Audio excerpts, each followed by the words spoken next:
नमस्कार दोस्तों, आज के इस वीडियो में चर्चा करेंगे हम कक्षा 11वीं की हिंदी की पुस्तक अंतरा से। पाठ है कबीर और इनके 2 पद हैं। उन दोनों पदों में से हम इसमें एक काव्यांश की प्रसंग सहित व्याख्या करेंगे। इस पूरे पाठ की व्याख्या और प्रश्नोत्तर का हमने अलग से वीडियो भी बनाया हुआ है, आप उसको भी देख सकते हैं। इस वीडियो में हम उस प्रश्न पर चर्चा करेंगे जो आपके लिए 6 नंबर का आता है पेपर में। सप्रसंग व्याख्या आती है करने के लिए और वो 6 नंबर का आता है। यदि आप उसको अच्छी तरह से कर देते हैं तो आपके पूरे के पूरे 6 नंबर आएंगे। तो आइए देखते हैं कि इस काव्यांश की किसी पद की हम सप्रसंग व्याख्या कैसे करते हैं, उसको कैसे करना है। इस पर हमने एक वीडियो अलग से भी बनाया हुआ है जिसमें सप्रसंग व्याख्या कैसे करनी है, गद्यांश का भी और काव्यांश की, उस वीडियो को भी आप देख सकते हैं। लिंक आपको सब डिस्क्रिप्शन में मिल जाएगा। तो पहले इस पद को पढ़ लेते हैं, उसके बाद किस तरह इसकी व्याख्या करेंगे, कौन कौन से पॉइंट्स होंगे, उन पर चर्चा करेंगे। तो कबीर का यह पहला पद है। 2 पद दिए हुए हैं, उनमें से एक पहला पद है। अरे इन दोहुन राह न पाई, हिंदू अपनी करे बड़ाई, गागर छुबन न देई, वैश्या के पायन तर सोवे, यह देखो हिंदुआई। मुसलमान के पीर औलिया, मुर्गी मुर्गा खाई, खाला केरी बेटी ब्याह है, घर ही में करे सगाई। अब कुछ पंक्तियां आगे भी हैं। बाहर से एक मुर्दा लाए, धोए धाए चढ़वाई, सब सखियां मिल जेवन बैठी, घर भर करे बड़ाई। हिंदुन की हिंदुआई देखी, तुर्कन की तुर्काई, कहें कबीर सुनो भाई साधो, कौन राह है जाई। ये हा आधा हा है इसमें और वाह पूरा है। इसको बोलेंगे हुए, आधा हा और उसके बाद में बोलेंगे वाह। तो ये पद है और इस पद ये हमने पढ़ लिया है। इस पद के बाद हम देखेंगे कि किस किस बिंदु के आधार पर हमें व्याख्या करनी है। उसके बाद हम इसकी मौखिक व्याख्या भी करेंगे। फिर आपको व्याख्या लिखा हुआ एक पूरा हम नोट भी दिखाएंगे कि आपको किस तरह से व्याख्या लिखनी है, पेपर में किस तरह से लिखना है। तो देखो, जो पहला पॉइंट होता है वो पॉइंट होता है संकेत स्थल। हमें संकेत स्थल सबसे पहले पॉइंट में लिखना होता है। अब ये होता क्या है? संकेत स्थल का मतलब होता है कि जिस काव्यांश की या जिस गद्यांश की आप व्याख्या कर रहे हैं, उस गद्यांश या काव्यांश के शुरू के 2-3 शब्द और अंत के 2-3 शब्द, और बीच में हम डॉट डॉट डॉट डॉट लगा देते हैं। जैसे आप देख रहे हैं, ये मैंने लगा दिए हैं। तो हमने यहाँ अरे इन दोहुन डॉट डॉट डॉट डॉट लगा दिया हमने, एक लाइन में, 2 लाइन पूरी में। उसके बाद हमने राह वह जाई, ये इसमें अंत के हमने 2-3 शब्द ले लिए हैं। आप इसमें 2 शब्द भी ले सकते हैं, 3 शब्द भी ले सकते हैं। आप इसको एक लाइन में पूरे में डॉट लगा करके भी कर सकते हैं और 2 लाइन में डॉट लगा करके भी इसको आप कर सकते हैं। तो ये बहुत जरूरी होता है, क्योंकि अथवा में जब प्रश्न आता है, 2 काव्यांश आपको दे दिए या 2 गद्यांश आपको दे दिए, तो आप जब एग्जाम की कॉपी में आप लिखेंगे, तो जब टीचर आपकी कॉपी चेक करेगा तो उसको पता होना चाहिए कि आप कौन सी व्याख्या लिख रहे हैं। तो आपको पहले से ही संकेत स्थल जब आप लिख देंगे तो टीचर को कॉपी चेक करने में आसानी रहेगी और आपको नंबर मिलने में भी आसानी रहेगी। तो ये संकेत जो स्थल है, ये आपको लिखना बहुत आवश्यक है। दूसरा पॉइंट आता है इसका संदर्भ।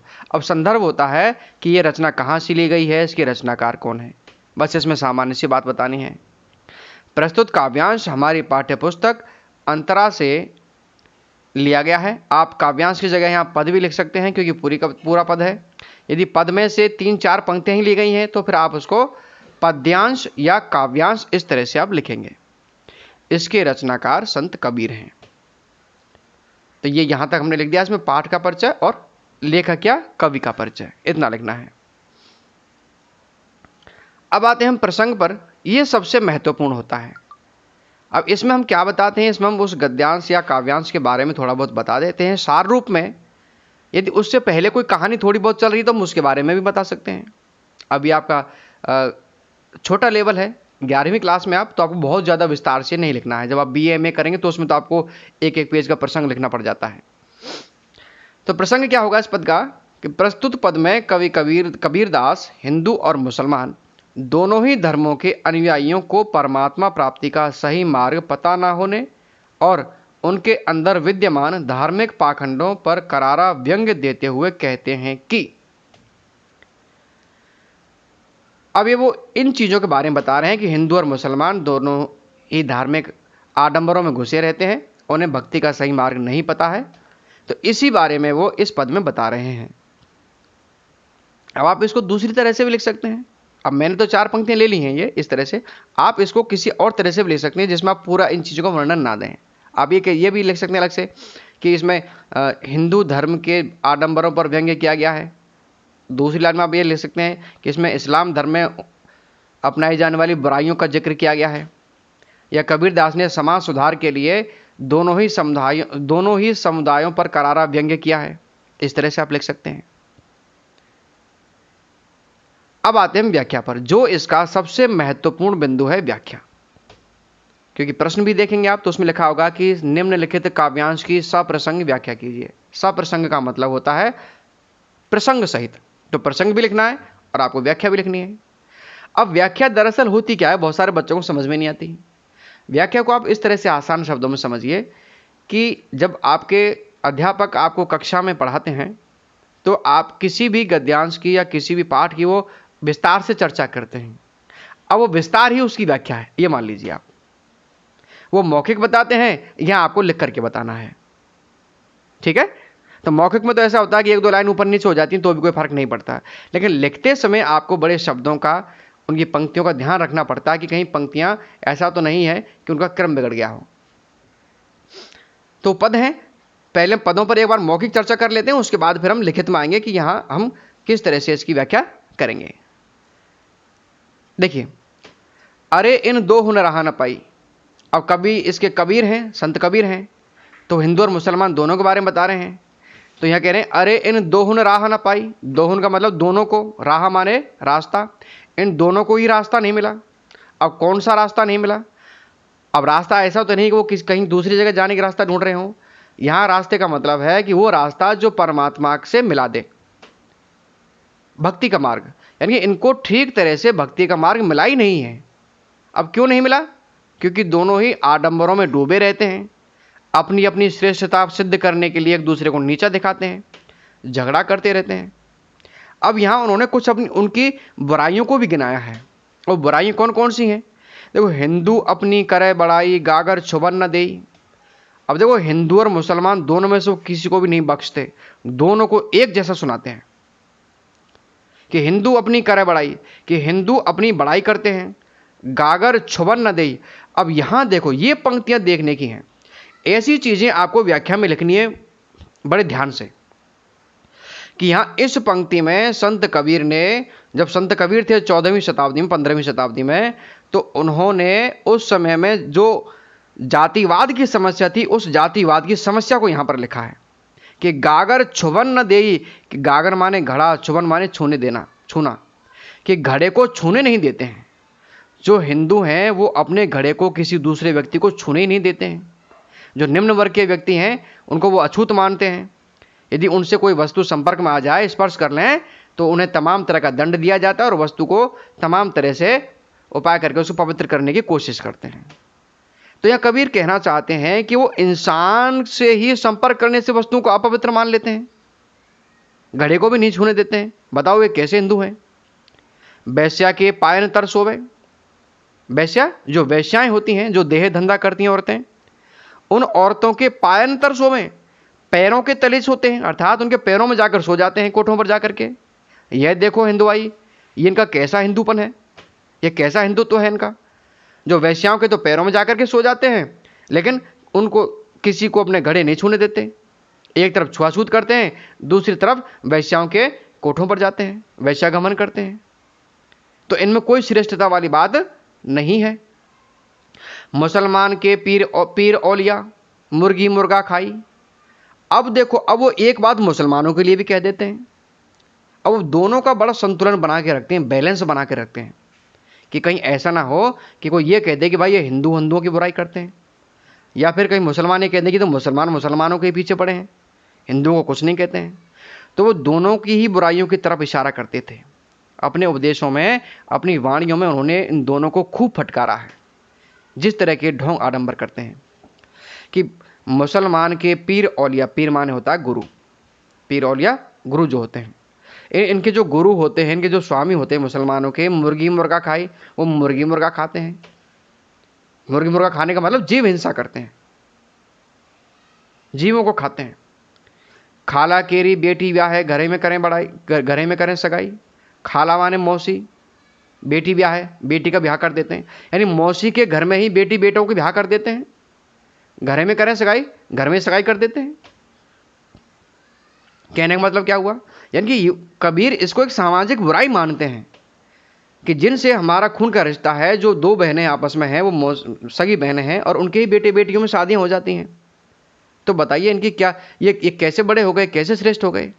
और इनके जो गुरु हैं वो मुर्गी मुर्गा खाते हैं, मांस खाते हैं। अब हिंदुओं में भी मांस खाते हैं बहुत सारे लोग, मांस तो दोनों में खाते हैं, लेकिन उन्होंने अस्पृश्यता यानी कि जो अछूत की बीमारी है, जो जातिगत भेदभाव की समस्या, उसको उन्होंने उठा लिया। और यहां उन्होंने क्या किया है, जीव हिंसा और अपने ही खून के रिश्ते में शादी ब्याह कर देने का जो संबंध है, उस संबंध को उन्होंने बुराई के तौर पर यहां लिया है। बाहर से एक मुर्दा लाए धोए धाए चढ़वाई। बाहर से एक मुर्दा लाए, मुर्दा यानी लाश लाए, लाश का मतलब हो गया मांस। आपको बाहर जैसे चाहे मुर्गा लाओ, चाहे बकरा लाओ, चाहे मछली लाओ, अब उसको पहले वहां मारते हैं, उसके बाद घर में उसको बनाने के लिए लाते हैं। तो मुर्दे को लेकर के आते हैं, धोए धाए चढ़वाई, उसको धो करके साफ करके बिल्कुल उसे चढ़ा देते हैं। कहाँ चढ़ा देते हैं, बनाने के लिए, पकाने के लिए चूल्हे पर चढ़ा देते हैं। सब सखियां मिल जेवन बैठी, घर भर करे बड़ाई। सारी सखियां मिल करके जेवन बैठी, खाने के लिए बैठ जाती हैं, घर भर करे बड़ाई, और पूरा घर उनकी बड़ाई करता है कि आहा आज तो बड़ा स्वादिष्ट मीट बना है, स्वादिष्ट मांस बना है। तो यहां कबीर इन विचारों से लगता है कबीर जो है वो जीव हिंसा के विरोधी हैं, कि उन्हें जीव हिंसा नहीं करनी चाहिए, उन्हें मांसाहारी नहीं होना चाहिए। हिंदुन की हिंदुआई देखी तुर्कन की तुर्काई, कि मैंने हिंदुओं की हिंदुआई देख ली है, हिंदूपन देख लिया, हिंदुत्व देख लिया है, और तुर्कों का मैंने तुर्कपन भी देख लिया है, अर्थात इस्लाम धर्म के लोगों का भी मैंने ये उनके धार्मिक कार्य देख लिए हैं। कहें कबीर सुनो भाई साधु, कबीर कहते हैं कि हे भाई साधुओं सुनो, कौन राह वह जाई। अब ये कौन सी राह पर जाएं जिससे कि इनको परमात्मा की प्राप्ति हो जाए। कहने का आशय है कि जब तक ये दोनों ही इन धार्मिक कर्म कांडों में घुसे रहेंगे, ये छुआछूत करते रहेंगे, इधर ये जीव हिंसा करते रहेंगे, तो इन्हें परमात्मा प्राप्ति का सही मार्ग मिलेगा ही नहीं। अब ये तो हो गया इसका अर्थ। अब अर्थ तो हो गया, अब इस अर्थ को हम लिखेंगे कैसे। देखो मैंने आपसे कहा था कि मौखिक में और लिखित में दोनों में अंतर होता है। मौखिक में हम जो बोल देते हैं कई बार हम उसको लिख नहीं पाते, उसका वाक्यों में संयोजन नहीं बना पाते ठीक तरह से। तो इसके लिए आपको नोट करना पड़ेगा, इसको याद करना पड़ेगा।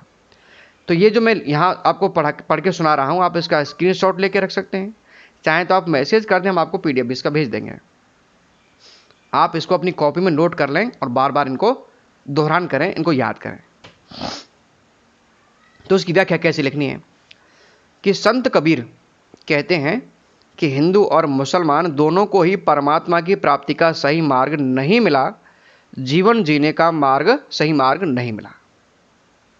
हिंदू और मुसलमान दोनों ही अपने आप को एक दूसरे से बड़ा अर्थात श्रेष्ठ मानते हैं।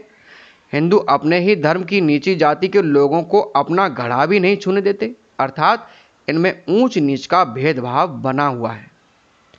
वेश्याओं के कोठों पर जाकर उनके पैरों में सो जाते हैं, तो फिर बताइए श्रेष्ठ कैसे हुए। कहने का आशय है कि हिंदू जातिगत भेदभाव करते हैं, वेश्यागमन करते हैं, जो उनकी दोनों ही सामाजिक बुराइयां हैं। अपने आप को श्रेष्ठ मानते हैं और दूसरे धर्म को निम्न यानी कि निकृष्ट मानते हैं। आगे कबीर मुसलमानों के बारे में बताते हुए कहते हैं, ये बातें आपको लिखना है ऐसे कि आगे वो इसके बारे में बताते हुए कहते हैं, चाहे वो दूसरे पाठ की व्याख्या है तो आप उसमें लिख देंगे कि कबीर इसके बारे में बताते हुए आगे कहते हैं कि ऐसे इससे अच्छा प्रभाव पड़ता है कि मुसलमानों के पीर अर्थात गुरु भी कम नहीं हैं, अल्लाह को याद करते हैं लेकिन मुर्गी मुर्गा खाते हैं। वे जीव हिंसा करते हैं, अपनी मौसी के घर में ही बेटे बेटियों की शादी कर देते हैं। कहने का आशय है कि खून के रिश्ते में ही शादी संबंध कर देते हैं, यह ठीक नहीं है, यह गलत परंपरा है। ये बाहर से मुर्दा लाते हैं अर्थात पशुओं का मांस लाते हैं और उसे धोकर अच्छी तरह से पकाते हैं और फिर सब मिलकर के खाते हैं और फिर सब उसकी प्रशंसा करते हैं। और आगे कबीर कहते हैं कि मैंने हिंदुओं का हिंदूपन और तुर्कों का तुर्कपन भी देख लिया है। ये दोनों ही परमात्मा प्राप्ति की भक्ति के सही मार्ग पर नहीं चल रहे हैं। इन्हें भक्ति के सही मार्ग का पता ही नहीं है। हे साधु भाइयों, सुनो, ये दोनों किस राह अर्थात मार्ग पर जाएंगे? ये दोनों ढोंग आडंबर करते हैं तो परमात्मा की साधना कैसे की जा सकती है? तो इस तरह से आप इसकी व्याख्या करेंगे। पंक्तियां वहां कम थी, लेकिन यहां देखो, यहां 3 पेज भर गए हमारे। तो इस तरह से व्याख्या क्या होती है? उस पदों का उनका विस्तार होता है, उनका हमें विचार विश्लेषण करना पड़ता है, भाव विश्लेषण करना पड़ता है। अब आते हैं विशेष, इसको हम काव्य सौंदर्य भी बोलते हैं। ये भी बड़ा इंपॉर्टेंट पॉइंट है, इसके भी नंबर जुड़ते हैं। इसमें क्या विशेष में हम क्या करते हैं, उसका कुछ हम भाव पक्ष बताते हैं और कुछ उसका हम कला पक्ष या उसका शिल्प सौंदर्य बताते हैं कि इसमें भाषा कैसी है, छंद अलंकार क्या है, ये चीज़ें हम इनको बताते हैं। अब भाव सौंदर्य में हमें क्या बताना होता है कि उसी भाव में से कविता का जो अर्थ हमने बताया है, उन्हीं में हम एक निचोड़ ले लेते हैं 2-3 पंक्तियों में और उसको हम नोट कर देते हैं। जैसे पहला, हिंदू और मुसलमान के धार्मिक आडंबरों पर करारा व्यंग्य किया गया है। अभी देख लो, ये निष्कर्ष है उसका। हिंदू धर्म की जातिगत भेदभाव की प्रथा को उजागर किया गया है। अब इसमें यह भी लिख सकते हैं कि हिंदुओं की वैश्यागमन की प्रवृत्ति को उजागर किया गया है। एक पॉइंट और हो जाएगा। मुसलमान के शादी संबंध के तरीकों तथा जीव हिंसा की निंदा की है। यह भी मुख्य रूप से उसमें बताया गया है, यानी जो बातें मुख्य रूप से उस पद में बताई जाती हैं उनको हम यहाँ लिख देंगे। यदि उससे कोई हमें प्रेरणा मिलती है तो वो भी हम यहाँ लिख देंगे, संदेश मिलता है तो वो भी हम यहाँ लिख देंगे। प्रस्तुत पद की भाषा में संगीतात्मकता है। संगीतात्मकता इसको गाया जा सकता है, लय है इसकी। मुर्गी मुर्गी, मुर्गा मुर्गी, बेटी ब्याह है, सब सखियां में अनुप्रास अलंकार है। देखो यहाँ म और म, यानी जब किसी शब्द के शुरुआत में एक जैसे अक्षर आए या उनमें बीच में भी एक ही अक्षर बार बार आए तो वहाँ अनुप्रास अलंकार होता है। यहाँ म अक्षर आप बार बार आया है, यहाँ बेटी ब और ब ये भी बार बार है, सब और सखियां स और सा ये भी देखो 2 बार आया लगातार, तो यहाँ अनुप्रास अलंकार होगा। संपूर्ण पद में शांत रस है। कौन सा रस है इसमें?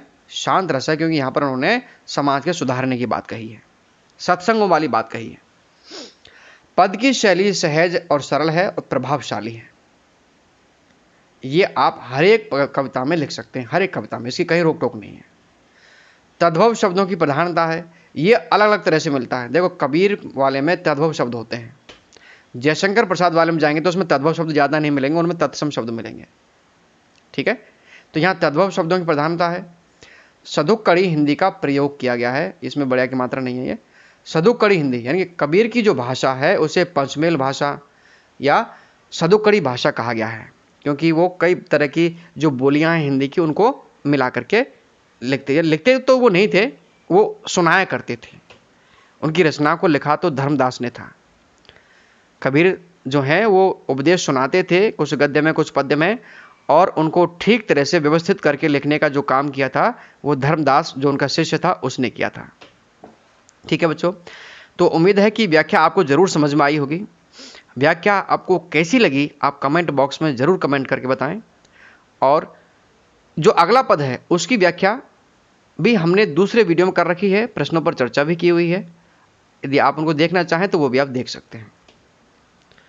वीडियो आपने पूरा देखा, इसके लिए आपको बहुत बहुत धन्यवाद।